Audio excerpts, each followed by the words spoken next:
Welcome back, everybody, to Triton Cup 56. My name is Chili Boy, and I'm joined by the squid with vocal cords of steel, Pat J, who has been with us the entirety of this tournament, which has just been unrelenting hype so far.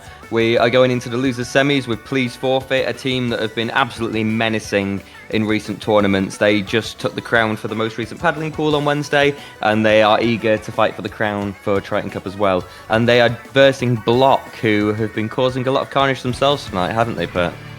Yes, we saw BLOK on stream eliminating Booyah Gang, and then off stream they beat Spark in a best of 5 onto a game 5. This tournament is all about game 5, and I hope these two teams do not disappoint, but right now we are going right in.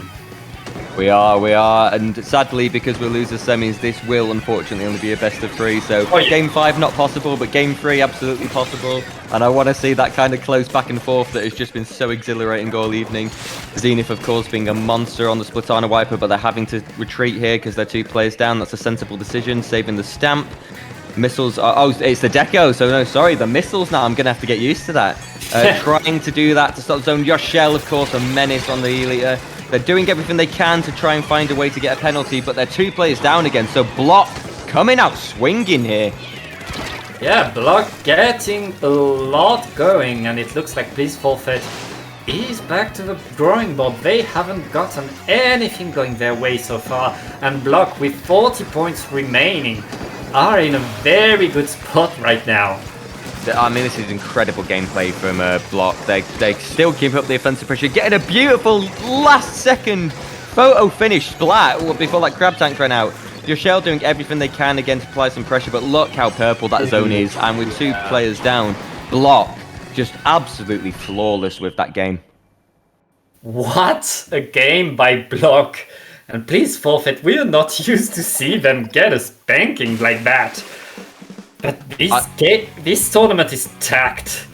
It is incredibly stacked. I have not seen Please Forfeit ever feel that on the back foot as consistently throughout a game.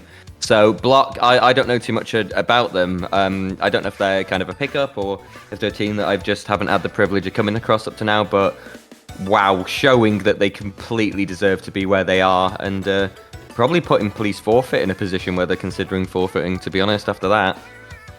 Yeah, BLOK is very much made of top players, and Please Forfeit will need a comeback. Fortunately for Yoshell and the Elite, we are going to HammerHead Bridge. Good old HammerHead. That is absolutely going to be playing to Yoshell's strengths. Yoshell, was so consistent on Wednesday. Just getting some incredible snipes over and over and over again. And as a team, Please Forfeit just know how to work to each other's playstyles so incredibly well. Yoshell being able to create a setup often where they're applying so much pressure by existing that the rest of the team can do some incredibly offensive engagements that often work out in Please Forfeit's favour. So we will see how they adapt to that game 1. They're going to have to shrug off how BLOK came out swinging there and then adapt quite quickly.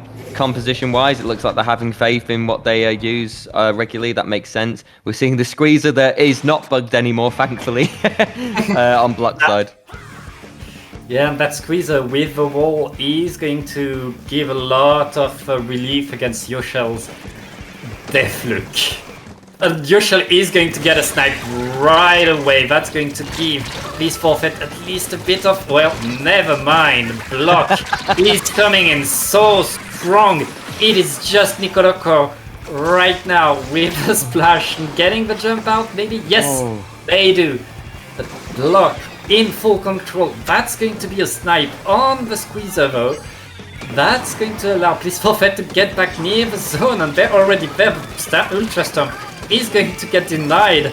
And Please Forfeit, they are getting just so close to the zone, so close to getting finally a penalty on BLOK. The BLOK is not relenting, they're not stopping, they're not moving back, and now now they're moving back.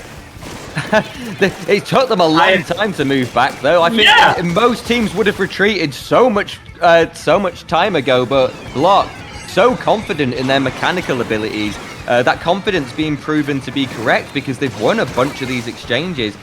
We were seeing Please Forfeit have a shred of momentum come through, but that beautiful Inkjet has immediately shut that down. So this is incredible gameplay from BLOK right now. You can see Lucky there just using the pillow to just get up and set up a charge ready to absolutely pressure Please Forfeit as soon as they step out of spawn. So they've got no breathing room really right now. They're having to pop the crab way further back than they would want to.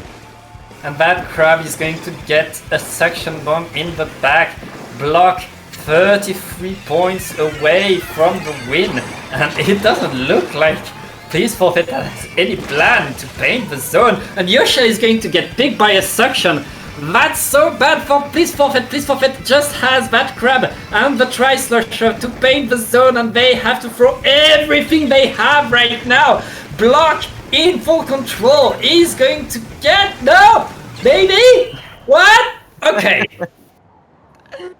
You would think from how that game went that this squeezer wasn't fixed, but I promise you, the squeezer got fixed. There was a patch for the squeezer that came in last night, but there was so many times that game where Please Forfeit was so close to getting a retake. I think that probably needs to be acknowledged and said. Like, there's so many times Please Forfeit were maybe just 1 or 2 exchanges away from getting the zone, but the just mechanical consistency from BLOK is terrifying. They're just so good and up and in your face, and they've got no fear. And Please Forfeit, when they were even trying to set up quite defensively and take their time coming out of spawn, they were still punished. They had people still immediately on them. Things like that suction bomb attack on the crab tank are just great examples of team, good map awareness, and good, supporting each other to just create some incredibly strong offensive combos.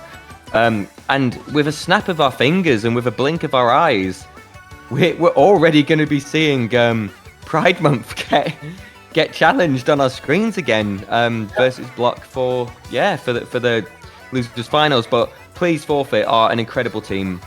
They had a really rough ride in that set, but they are an incredible team that have had some really impressive consistency in a number of tournaments of late. Yeah, and BLOK, they know a bit about Pride Month because they met in winners semis and Pride Month beat them 3-0. That means BLOK, they need to find something against Please Forfeit, but they didn't have until now. Please Forfeit beat them on their counter pick twice and beat them 3 times in total. That means BLOK, they've had time to think about it, like, how do we beat that team that's coming out of nowhere and having the greatest Cinderella story ever?